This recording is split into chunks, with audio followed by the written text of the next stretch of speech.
I think the most restrictive environmental policy in mining at present is the rule that mines must take on permanent environmental liability.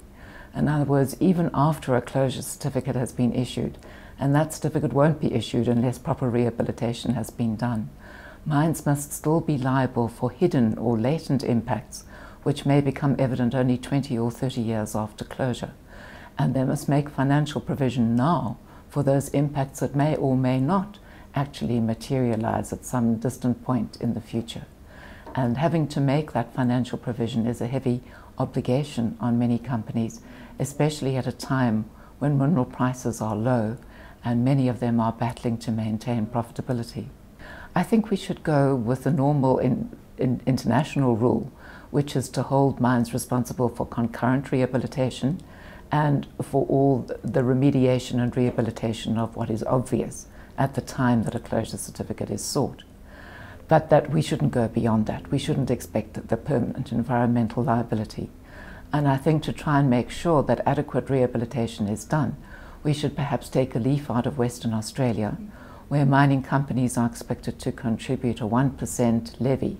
It's 1% of the total rehabilitation costs that they foresee, both on that concurrent basis and at the closure stage. But if they are able to increase their concurrent rehabilitation, then their overall rehabilitation liability reduces. How much they have to contribute to the fund each year also comes down.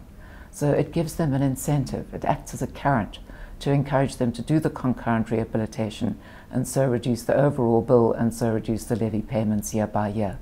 And I think if we had a similar system, it would help to make sure that there is money available if a company, say, goes bankrupt and can't in the end meet its obligations. But it also means that companies are not being saddled with a hugely onerous obligation and they're being given an incentive to rehabilitate as they go. I think it has to be seen in the context of other onerous regulations in South Africa.